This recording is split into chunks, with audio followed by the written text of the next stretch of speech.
আসসালামু আলাইকুম সুপ্রিয় শিক্ষার্থীবৃন্দ, এইচএসসি অনলাইন ক্লাসে তোমাদের সাথে আছি আমি দিলশাদ রহমান, সহকারী অধ্যাপক, ব্যবস্থাপনা বিভাগ, ন্যাশনাল আইডিয়াল কলেজ, ঢাকা।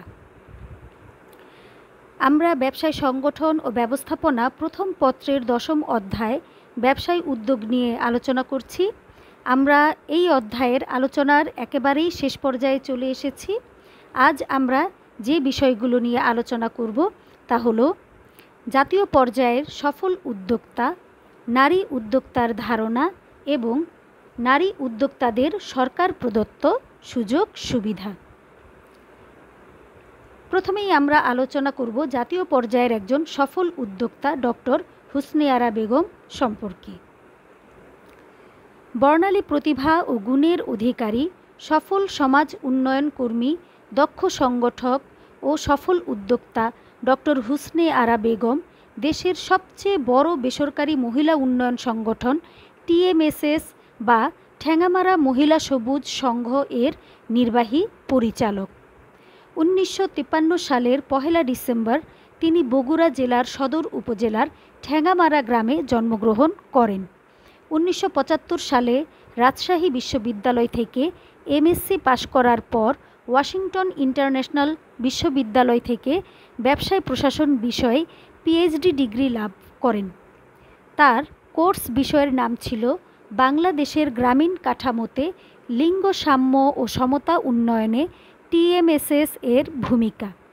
বগুড়ার নাসরাতপুর কলেজে অধ্যাপনার মধ্য দিয়ে তিনি শিক্ষকতা জীবন শুরু করেন এবং কুড়িগ্রাম সরকারি মহিলা কলেজের সহকারী অধ্যাপকের চাকরি ছেড়ে দিয়ে 1985 সালে পূর্ণাঙ্গ একজন সমাজকর্মী হিসেবে TMSS এর কাজে আত্মনিয়োগ করেন। একটি গ্রাম থেকে কাজ শুরু করলেও বর্তমানে TMSS এর কার্যক্রম বাংলাদেশের 63টি জেলায় বিস্তৃত। TMSS এর 20 ধরনের ক্ষুদ্র ঋণ সেবা চালু রয়েছে।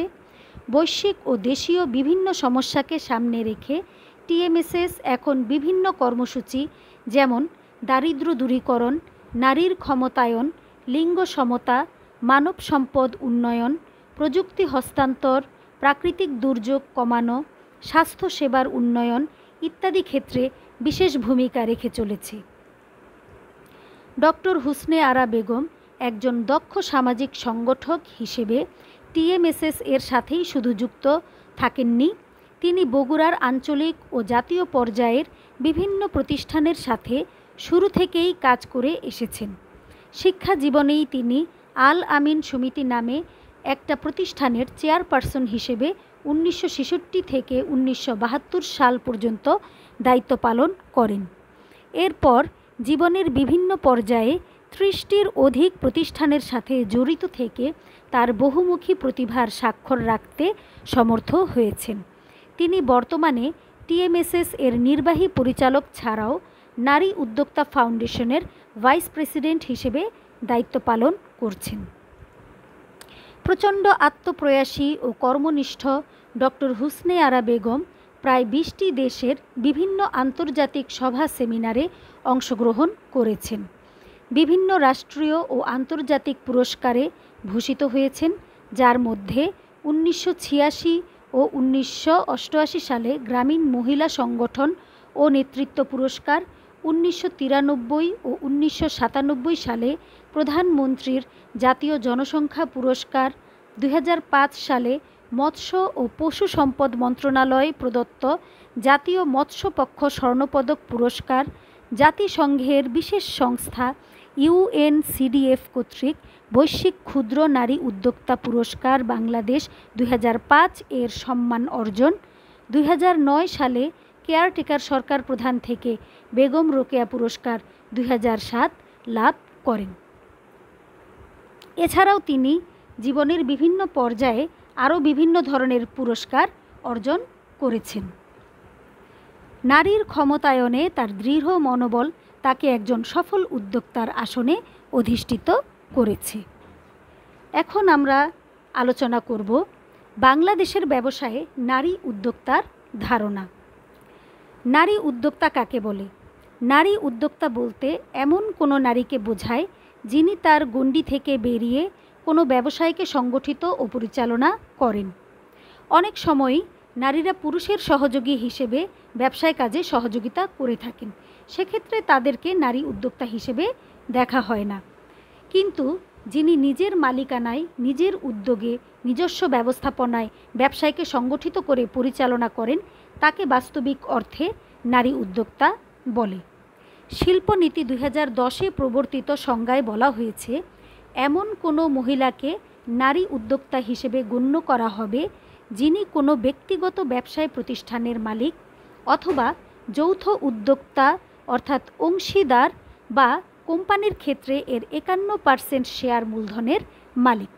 এই আলোচনা এবং সংজ্ঞা থেকে আমরা নারী উদ্যোক্তা সম্পর্কে যে ধারণাটা পেলাম তা হচ্ছে যে একজন নারী চাইলে এককভাবে এক মালিকানার ভিত্তিতেও নতুন কোনো ব্যবসা গ্রহণের উদ্যোগ নিতে পারেন, তাহলেও তাকে নারী উদ্যোক্তা বলা যাবে। তেমনি একজন নারী চাইলে অংশীদারিত্বের ভিত্তিতে কোনো অংশীদারি ব্যবসা গঠন করে সেক্ষেত্রে কমপক্ষে 51% অংশ যদি ওই নারীর হাতে থাকে তাহলেও তাকে নারী উদ্যোক্তা বলা যাবে। এছাড়াও একজন নারী যদি কোনো কোম্পানির শেয়ার মালিক হন, সেক্ষেত্রে কমপক্ষে 51% শেয়ারের মালিক হলে তাকে একজন নারী উদ্যোক্তা বলা যাবে। এখন আমরা দেখব নারী উদ্যোক্তাদের সরকার প্রদত্ত বিভিন্ন ধরনের সুযোগ সুবিধা।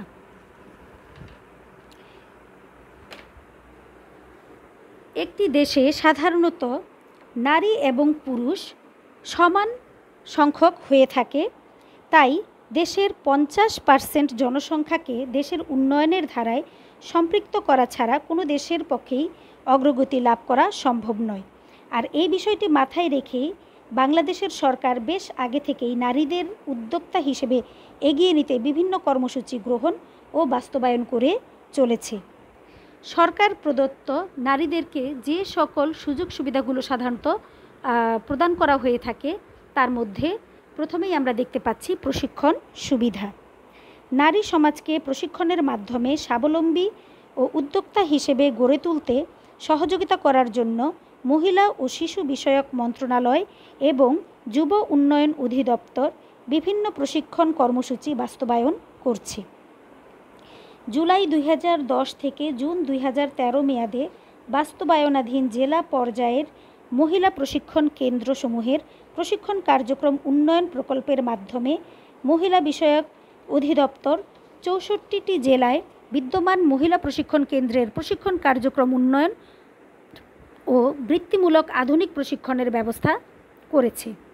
এছাড়া নগরভিত্তিক প্রান্তিক মহিলা উন্নয়ন প্রকল্পের আওতায় 46টি জেলায় ইতোমধ্যেই 27,600 মহিলাকে প্রশিক্ষণ দেওয়ার লক্ষ্যে কর্মসূচি বাস্তবায়নের পর্যায়ে রয়েছে। এছাড়া জাতীয় মহিলা প্রশিক্ষণ ও উন্নয়ন একাডেমি বিভিন্ন ট্রেডে মহিলাদের প্রশিক্ষণ দিচ্ছে। এরপরে রয়েছে অর্থ প্রদান সহায়তা। যে সকল নারীরা নিজেদেরকে স্বাবলম্বী ও উদ্যোক্তা হিসেবে গড়ে তুলতে ইচ্ছুক, প্রশিক্ষণ গ্রহণের মাধ্যমে নিজেদের সেজন্য প্রস্তুত করছে, তাদের সরকারের পক্ষ থেকে ঋণ ও আর্থিক সুবিধা দেওয়ার জন্য বিভিন্ন প্রকল্প কাজ করছে। জাতীয় মহিলা সংস্থার আওতাধীন সকর্ম সহায়ক ঋণ কার্যক্রমের অধীনে প্রধানমন্ত্রীর বিশেষ তহবিল থেকে প্রত্যেক নারীকে 5,000 থেকে 20,000 টাকা পর্যন্ত ঋণ প্রদান করা হয়ে থাকে। মহিলাদের আত্মকর্মসংস্থানের জন্য ক্ষুদ্র ঋণ কর্মসূচির আওতায় 64টি জেলার 473টি উপজেলায় প্রত্যেক নারীকে 5,000 থেকে 15,000 টাকা পর্যন্ত ঋণ প্রদান করা হয়ে থাকে। এছাড়া বাংলাদেশ ব্যাংক নারী উদ্যোক্তাদের এগিয়ে নিতে কৃষি ও এসএমই ঋণ বিতরণে তাদের অগ্রাধিকার দিচ্ছে। এই স্কিমের আওতায় নারী উদ্যোক্তাদের 10% সুদে শুধুমাত্র ব্যক্তিগত গ্যারান্টির বিপরীতে 25 লক্ষ টাকা পর্যন্ত ঋণ সুবিধা দেয়া হয়ে থাকে। এভাবে বাংলাদেশের সরকার নারী উদ্যোক্তাদেরকে এগিয়ে নেওয়ার জন্য বিভিন্ন ধরনের কার্যক্রমের মাধ্যমে তাদেরকে সুযোগ সুবিধা দিয়ে চলেছে। এই আলোচনার মাধ্যমেই আমাদের আজকের অধ্যায়টি শেষ হচ্ছে। এখন আমরা দেখব যে আমরা অধ্যায়টি আলোচনা করলাম এর মধ্য থেকে কোন বিষয়গুলো তোমাদের জন্য বেশি গুরুত্বপূর্ণ। এই অধ্যায়ের যে বিষয়গুলো অধিক গুরুত্বের সাথে পড়বে, অর্থাৎ বিশেষ করে সৃজনশীল প্রশ্নের জন্য যেই টপিকগুলো তোমাদের বেশি গুরুত্বপূর্ণ সেগুলো হলো উদ্যোগ ও ব্যবসায় উদ্যোগের ধারণা, ব্যবসায় উদ্যোগের বৈশিষ্ট্য, সফল উদ্যোক্তার গুণাবলী, আত্মকর্মসংস্থান ও উদ্যোগের সম্পর্ক, একটি দেশের আর্থসামাজিক উন্নয়নে ব্যবসায় উদ্যোগের গুরুত্ব এবং বাংলাদেশের ব্যবসায়ে নারী উদ্যোক্তার ধারণা। আশা করি সবাই তোমরা অধ্যায়টি বুঝতে পেরেছো এবং বাসায় পড়ার মাধ্যমে তোমরা এই বিষয়গুলোকে আয়ত্ত করবে। আবার ইনশাল্লাহ আগামী কোনো অধ্যায় নিয়ে তোমাদের সামনে উপস্থিত হব। সেই পর্যন্ত তোমাদের সকলের সুস্থতা কামনা করে এখানেই বিদায় নিচ্ছি। ধন্যবাদ। আসসালামু আলাইকুম।